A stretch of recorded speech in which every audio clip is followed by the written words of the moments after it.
Hello, my name is Andy and I am the Village Idiot. I'm armed with a car and a GoPro and an unhealthy amount of time on my hands. I'm using that time to attempt to visit every civil parish in England. You're watching the Amber Valley series. There are 35 parishes in this beautiful slice of eastern Derbyshire. Here's one for your viewing pleasure. Welcome back to the beautiful Amber Valley, people, and will you check out this view? We're on a hilltop in this episode, and you know what that means in Derbyshire? It means if you've got a hill and you've got a nice day, you get a view like that, don't you? Absolutely fantastic. You can see this view from the village school here in this place, which is just over the way over there, and that's where I'm going to start, the parish of Holbrook.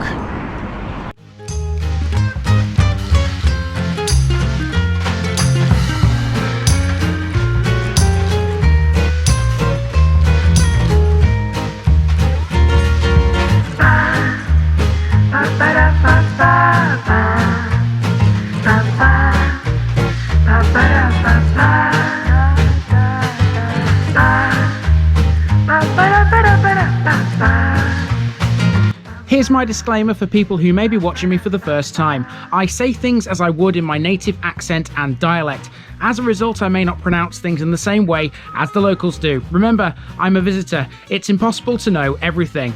Leave me a comment, spin me a like and bash that subscribe button. Let's get to today's parish video. Welcome back to Amber Valley again, folks. Today we're in the parish of Holbrook, which lies about 7 miles north of Derby and includes the part of Coxbench west of the Bottle Brook. Holbrook's name is of Saxon origin, deriving from the words Hale Broc, meaning Badger Hill, and hills play an important part in this one.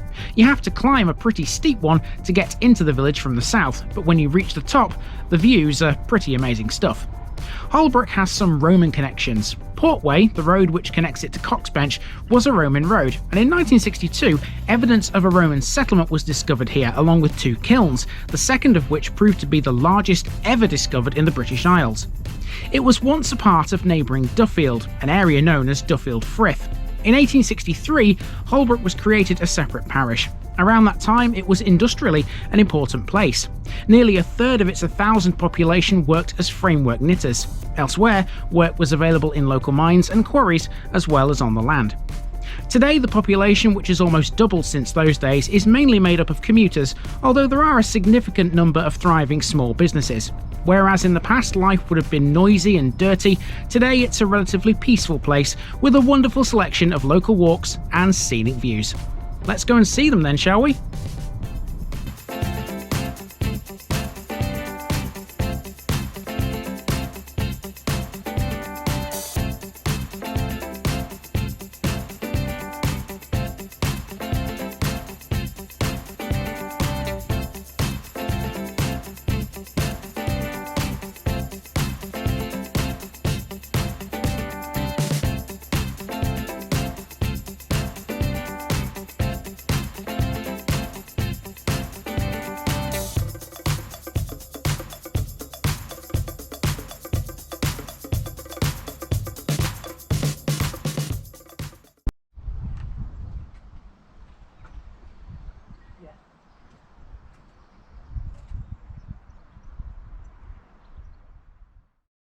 We begin our trip around Holbrook at its community centre. This is the Arkwright Hall, built in 1932 by the Arkwright family who lived at Holbrook Hall. They gave it to Holbrook in memory of Evelyn Arkwright.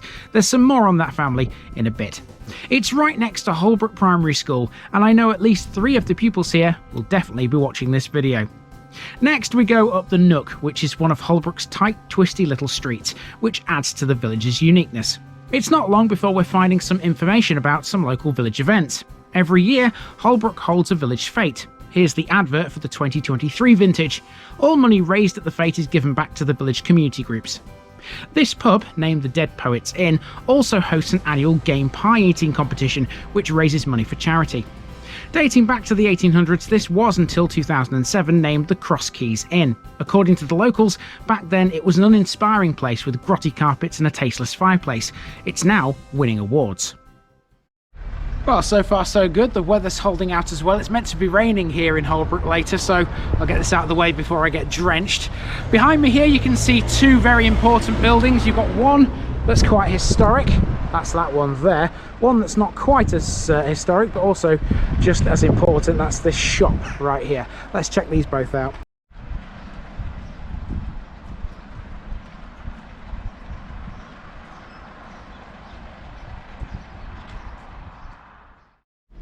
Outside the shop you can find the village defibrillator.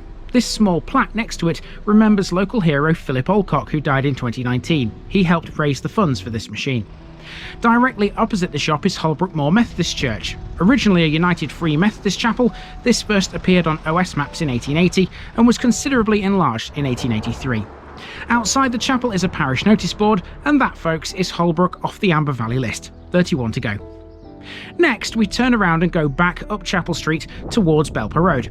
This is a gentle climb to the summit of a hill, and halfway up there's another pub. Mind you, this one won't be serving any pints in a hurry. Now permanently closed, this was one of Derbyshire's hidden gems. It was called the Wheel Inn, and it had a large terrace to the rear with vines leading down to a large, pleasant beer garden. Now we've reached the top of the hill, and the locals must have known I was coming, because they'd sent me a woolly welcome party. Okay, so having turned right now, we're outside Venture Garage. My GoPro is wobbling all over the place. Hopefully it doesn't look too bad. We're going to head up this road here, a very long linear stretch, this part of the village. We're heading up to something called Gorsey Peace. Wonder what that could be all about. We'll find out in a minute.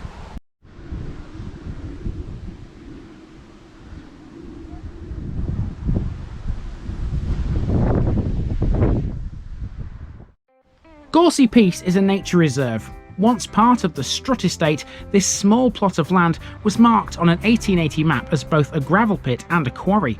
Stone from here was used for local houses and walls. During the 20th century, it was used as a rubbish dump before being tenanted by a local builder. It's a bit different now. Back down Belper Road, and we've come to the village's sports area on Shore Lane. You're looking here at the Holbrook Sports and Social Club. There's a football club which play here, Holbrook Sports FC. Football history in the village can be traced back to 1931. Throughout the intervening time, the team representing Holbrook has had various names, including Holbrook Miners Welfare, who in 1983 were founder members of the Central Midlands League. This ground is still referred to as the Welfare Ground even today. The current team was founded in 1996 after the original club folded. Just behind the ground, we've got another sports team, Holbrook Bowls Club. Well, I thought I was going to be treated to a fantastic view in this next section, because I was heading for this footpath here, coming downhill, but the problem is, because I've come downhill, I've now lost that view. It was over there. You might be able to see a little bit of it as we venture onto this footpath. Let's see. Ooh, not an easy thing to do with a camera in your hand. I can see a bit of it. There you go. It's better from the top of the hill though, I promise you. So yeah, we've reached the bottom of the hill, and now we're taking this path which will take us back into the village centre, effectively. Just have a look at the houses that are around here. Plenty of stone cottages, typical of this part of Derbyshire. Fabulous. So let's follow this, and I'll meet you in the village centre in a moment. Okay, so now we're in the dead centre of the village. It looks like I'm stood in the middle of the road. Well, effectively I am stood in the middle of the road, but as you can see, there's hatch markings where I'm stood, so if people keep to the road markings as they should, I should be perfectly safe here. So in the middle of the village, there's like a little island. It sort of splits into two pieces, one either side of this building right here. We're going to go down the right hand side first, and that will take us to the church, and then we're going to come back up this side, back to where we started.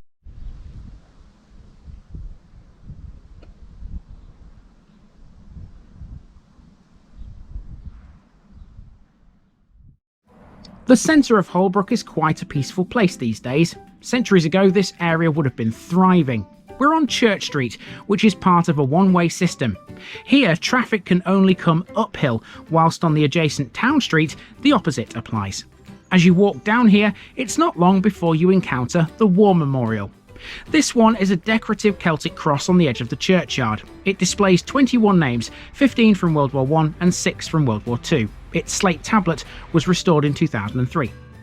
The Church of St Michael is a simple construction in stone built in 1761 by the Reverend Bradshaw. It originated as a private chapel for the family of Holbrook Hall, which is virtually next door up a private road. Today's special section will focus a bit more on that. In 1835, St Michael's became the village's parish church. It was rebuilt and enlarged in 1841 by the MP, William Evans. Many fine features remain to be seen, including several interesting tombstones in its churchyard. Guys, you know that view I was talking about earlier? There's another beautiful one from this churchyard. I'll just move out of the way because I'm sure it's prettier than looking at me. Look at this. Isn't this just gorgeous? That's Derbyshire at its finest. Beautiful.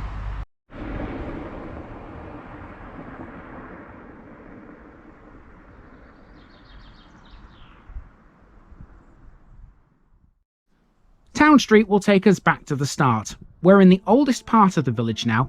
Some of its houses have large upper windows, a remnant from a past time when Holbrook was a village full of framework knitters. In the mid-1800s, nearly a third of its population produced cotton stockings, silk gloves, underwear and ties, many of which ended up in the royal houses of both England and Spain. Our next landmark is another pub. This is the Spotted Cow, run by the Holbrook Community Society. It's recently been restored to its former status as an historic alehouse. The Spotted Calf next door is a coffee bar and cafe and shares the pub's facilities. Next door to both is the Gaslight Gallery. It's an art gallery dedicated to the work of the late Charles Forster. Forster lived in Holbrook and specialised in pottery pieces depicting trams, trains, toilets and tarts. A weird combination, but hey ho. It used to be a grocer shop called R.M. Bailey, but now it's neither, as it's permanently closed. I think that rain I spoke about earlier is coming, because the sky has now got a little bit darker, but thankfully I'm almost back to the beginning. All I've got to do is walk up this hill. It's quite a steep hill actually, so it's a bit of a slog, but when I get to the top I'll be outside the school where we started, and then I'll be safe inside the car and out of the rain if it decides to bucket it down.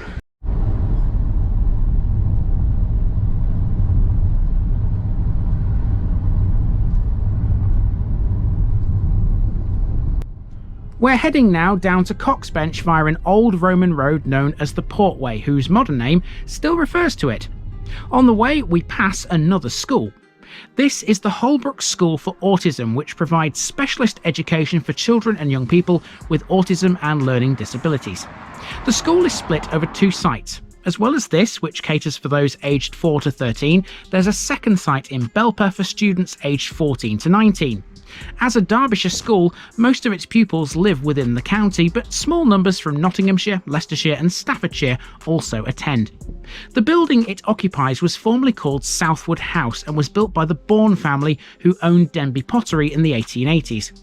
After a short period as a children's home, Southwood was to become the first Dr. Bernardo's home, which catered solely for disabled children. Since 1997, it's been this very school, and the Belper site was added in 2016. Now let's go to Coxbench.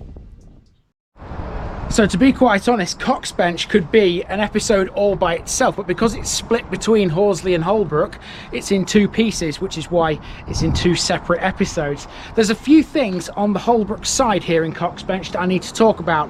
One of them is this pub called the Fox and Hounds. Then you've got Coxbench Hall, which is next door, and then just beyond my car there's the pièce de résistance. So let's talk about these.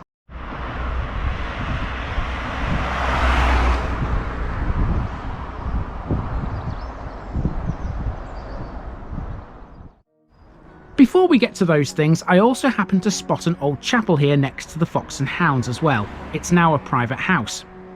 The Fox and Hounds is a gorgeous building with a mock Tudor appearance. Unfortunately, it's closed and has been since early this year, after its owner retired early due to serious ill health. Coxbench Hall is a late 18th century country house built by John Chambers of Horsley Woodhouse. Since 1984, it's been used as a residential care home. The standout feature in this place is Coxbench Station, opened by the Midland Railway in 1856 on its Ripley branch line from Little Eaton Junction. This is the only station on the line that retains its buildings and its platform. It's now a private house, although it's been extended since it closed. Passenger services finished here in 1930, but it was used again in 1946 to take Derby County supporters to the FA Cup final.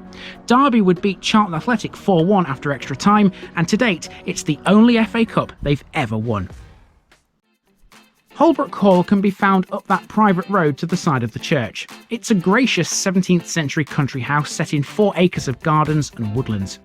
Holbrook Hall is the best known property in the village. It's had some illustrious residents in its time, including the mother of the Duchess of York, Sarah Ferguson. Prior to that, it was the home of the Arkwright family, direct descendants of the famous mill owner Richard Arkwright, whose buildings we've encountered elsewhere in places like Roaster. It was also formerly the seat of the Reverend W. Leake, who carried the colours of the 52nd Foot at Waterloo. He published several books claiming the honour of the decisive charge on that day to his regiment. In 1985, when it was owned by the Vaughan family, it was converted into a care home, and since then, Holbrook Hall, like its counterpart in Coxbench, has had the pleasure of caring for many local elderly people. It has 35 fine individual bedrooms split over its 2 magnificent floors.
And folks, that's been Holbrook. Time for me to jump onto the A38 and head for the next one.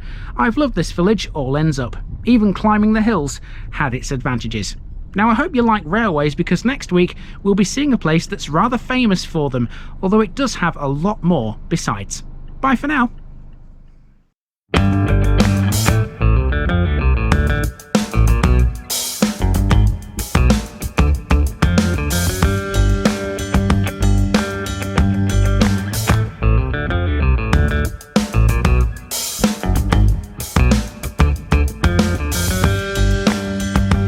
Thanks for watching this video, folks. Don't forget to like this episode if you haven't already. It really makes a difference with YouTube. If you're new here, subscribe to the channel for more videos like this, and give us a share too if you've got friends who'd like it.